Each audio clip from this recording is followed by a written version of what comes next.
अस्सलामुअलैकुम। मेरा नाम अशर है और आप देख रहे हैं हमारी खास न्यूज़ रिपोर्ट। आज की खबर का आगाज एक ऐसे दिलचस्प वाकये से हुआ जिसमें मशहूर व्लॉगर मुस्तफ़ा हनीफ की बाइक से पाकिस्तान का झंडा गायब हो गया। मामला सामने आने के बाद मुस्तफ़ा हनीफ ने सोसाइटी में लगे सीसीटीवी कैमरों की फुटेज चेक करवाई, जिसमें झंडा उतारने वाले शख्स की पूरी हरकत रिकॉर्ड हो गई। तफसीलात के मुताबिक मुस्तफ़ा हनीफ के अनुसार रात के वक्त उनके वालिद की बाइक के ऊपर पाकिस्तान का झंडा मौजूद था, लेकिन अगली सुबह झंडा वहां से गायब पाया गया।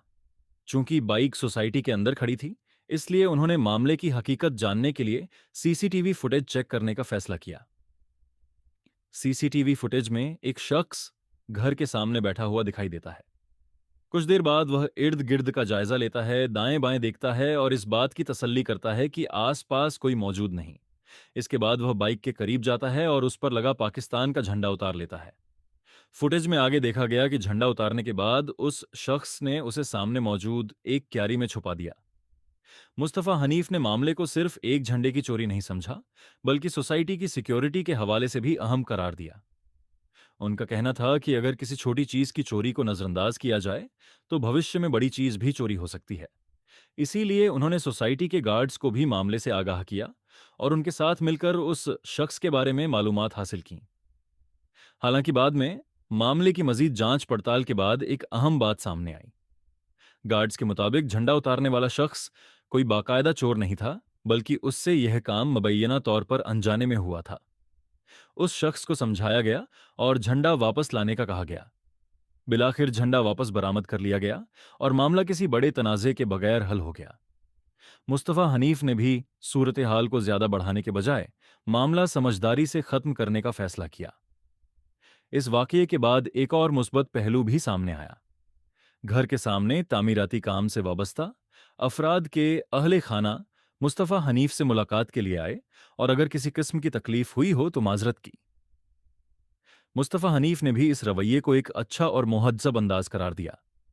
लेकिन इस वीडियो में सिर्फ झंडे का मामला ही अहम नहीं था। बाद में मुस्तफ़ा हनीफ को अपनी एक पुरानी बाइक के हवाले से भी एक बड़ा मसला मालूम हुआ। उन्होंने बताया कि ये बाइक वह कई साल पहले बेच चुके थे, लेकिन गाड़ी अभी तक उनके नाम पर रजिस्टर्ड थी।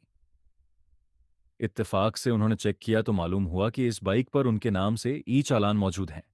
मामला उस वक्त मजीद संगीन हो गया जब उन्हें मालूम हुआ कि चालान की रकम वक्त गुजरने के साथ बढ़ती रही। एक चालान 5,000 रुपये का था, जो बरवक्त अदा करने की सूरत में कम हो सकता था, लेकिन बाद में यह रकम बढ़कर 10,000 रुपये तक पहुंच गई। मजीद यह कि उन्हें उस वक्त मालूम हुआ जब उनके आर्जी लाइसेंस के हवाले से भी कार्रवाई का अंदेशा पैदा हो गया। मुस्तफ़ा हनीफ ने इस मौके पर गाड़ी या बाइक बेचने वाले अफराद के लिए एक अहम पैगाम भी दिया कि सिर्फ गाड़ी बेच देना काफी नहीं, बल्कि उसकी मिल्कियत नए मालिक के नाम मुंतकिल करवाना भी जरूरी है। अगर गाड़ी या बाइक नए मालिक के नाम पर मुंतकिल न हो, तो मुस्तकबिल में होने वाले चालान और दीगर कानूनी मसाइल पुराने मालिक के लिए परेशानी का बाइस बन सकते हैं। बादशाह मुस्तफ़ा हनीफ ने मुताल्लिका अफसर से राब्ता किया और ज़रूरी कार्रवाई मुकम्मल करवाई, जिसके बाद यह मसला हल कर लिया गया। वीडियो के इख्तिताम पर मुस्तफ़ा हनीफ अपनी रोज़मर्रा की सरगर्मियों में मसरूफ़ नजर आए, जहां उन्होंने अपनी बाइक, मोबाइल फ़ोन और दीगर मामूलात के हवाले से भी नाजरीन से गुफ्तगू की। तो इस पूरी सूरत हाल से दो अहम बातें सामने आती हैं। पहली यह कि किसी भी रिहायशी इलाके में सिक्योरिटी और सीसीटीवी कैमरों की मौजूदगी बहुत अहम है, जबकि दूसरी यह कि गाड़ी या बाइक बेचते वक्त मिल्कियत की मुंतकिली और तमाम कानूनी दस्तावेजात मुकम्मल करना बेहद ज़रूरी है। मैं था आशर और आप देख रहे थे हमारी खास न्यूज़ रिपोर्ट। मजीद अहम और दिलचस्प खबरों के लिए हमारे साथ रहिए। अल्लाह हाफिज।